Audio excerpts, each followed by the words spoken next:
Alors, le 29 octobre 2025, à 16h20, heure universelle, nous avons le premier quartier à 6 degrés Verseau. Regarde, le soleil est ici, à 6 degrés Scorpion, et la lune est ici, en mode sandwich entre Pluton et Pallas, à 6 degrés Verseau. Alors, qu'est-ce que je vois d'abord dans ce thème? Bon, ce que je vois tout d'abord, c'est que la première question que je me pose, indépendamment du fait que je vois qu'il y a un sandwich ici assez intéressant et donc un amas planétaire, un stellium dans le signe, c'est que tout d'abord, Verseau est sous la disposition de Saturne, maître traditionnel, et d'Uranus. Donc, je m'intéresse tout d'abord à eux deux. Que fait Saturne dans ce thème et que fait Uranus? Alors Saturne, il est là, regarde-le, il est rétrograde et il est en conjonction à Neptune, qui lui aussi est rétrograde, tous les deux en Poisson. Ils sont tous les deux dans un aspect, dans une figure beaucoup plus grande que je t'ai expliqué dans l'agenda astro. J'ai fait une capsule spéciale et que, aïe, j'essaye de dessiner ici, mais je vais chercher une couleur peut-être un peu plus visible pour que ça ressorte. Mais regarde, nous avons ici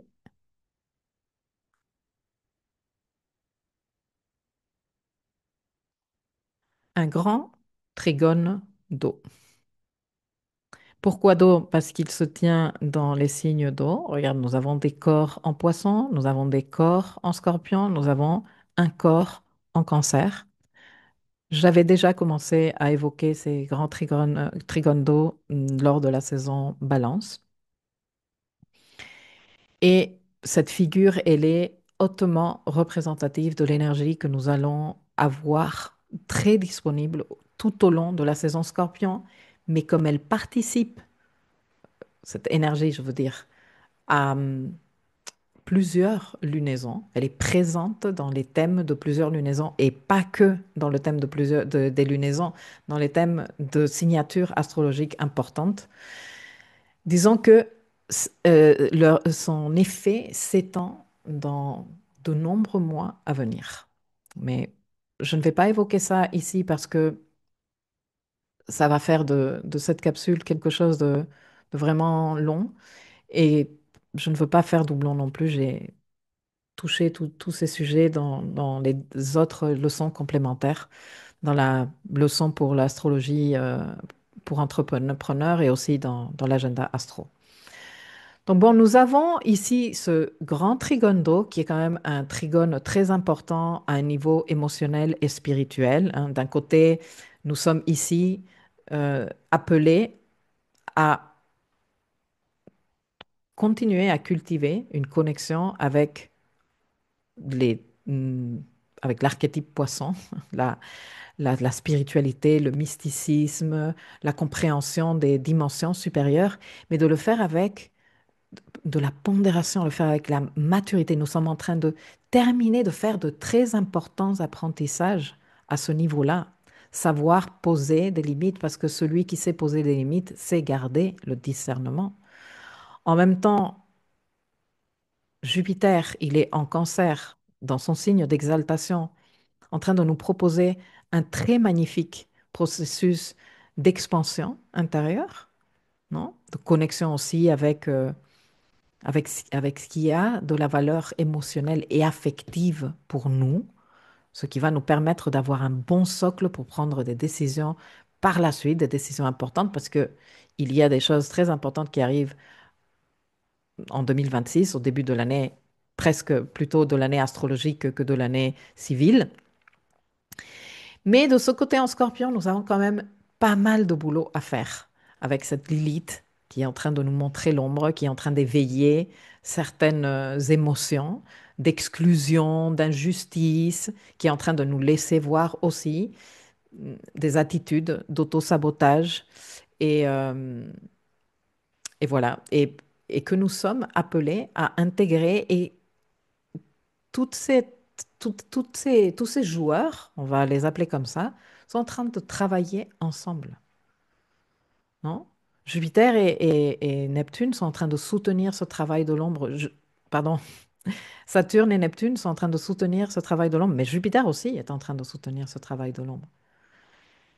Ce travail de l'ombre nous sert aussi à donner de la valeur avec ce que nous sommes en train de faire ici et ici.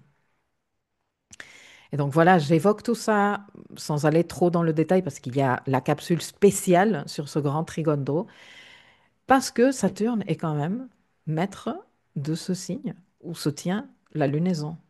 Que la Lune, elle est prise quelque part entre Pluton, la transformation que nous sommes tous en train de vivre par rapport aux thématiques Verseau, non seulement l'approche collective, mais aussi le lien à la technologie, la définition de progrès. Tout ça fait partie de ce que nous sommes en train de transformer en ce moment avec Pluton.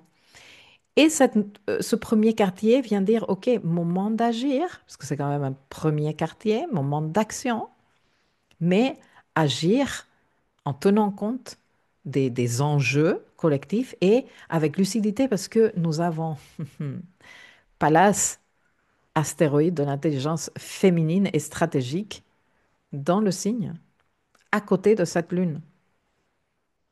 Super intéressant. Nous avons également l'autre maître moderne, Uranus, qui lui est là. Il est rétrograde, lui aussi. Nous sommes en ce moment avec quasiment toutes les planètes qui peuvent rétrograder, rétrograde. La seule qui nous manque, enfin, Vénus et Mars ne rétrograderont pas, mais eux, ils sont sur le point d'entrer dans la phase d'invisibilité. Ça, je te le raconte aussi dans l'agenda astro. Et, euh, et donc, non, ils ne peuvent pas rétrograder, mais ils sont déjà dans une démarche de préparation à l'intériorisation. Et ensuite, bon, Pluton, il a repris son mouvement direct il y a une quinzaine de jours et Jupiter, au cours de cette saison Scorpion, va commencer à rétrograder. Mais bon, il y a quand même une très forte énergie d'intériorisation avec toutes ces planètes rétrogrades. Et donc, il est chez Mercure et en opposition à Mercure, parce que regarde Mercure où il est, hmm, à 0 degré Sagittaire, déjà en boucle rétrograde. Il va bientôt rétrograder. hmm, par, par ici, par ce petit morceau du zodiaque, entre concrètement les 6 degrés Sagittaire et les 20 degrés Scorpion. Il va reculer jusqu'aux 20 degrés Scorpion. Et Mars et Lilith sont en conjonction en Scorpion, en train de nous inviter à dépasser les mécanismes ambivalents et d'auto-sabotage de Lilith. Trouver le carburant pour agir dans l'énergie lilithienne, qui est de colère, qui est d'injustice, comme je te disais tout à l'heure. Donc, ce travail, il est soutenu par le grand trigone d'eau. C'est un travail guérisseur, c'est un travail aussi responsabilisant, structurant. C'est un travail de maturité émotionnelle et d'expansion intérieure. Et l'opposition Mercure-Uranus, elle vient nous obliger quelque part, et c'est quelque chose que nous allons intégrer avec le Mercure en train de faire sa rétrogradation, une remise en question radicale de certaines pensées, de certaines mentalités, de certaines visions et de certaines façons de lire ce qui se passe dans les affaires de la maison Gémeaux.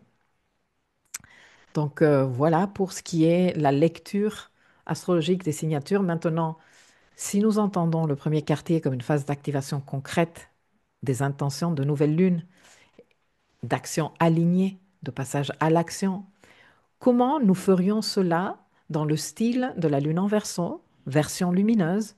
Et c'est là que je t'invite à me suivre dans le dossier Live Mapping pour la feuille de route de type GPS lunaire de ce premier quartier en Verseau. Et si tu décides d'en rester ici, eh bien, écoute, bon premier quartier à toi et je te dis à très vite pour la suivante lunaison et la suivante capsule.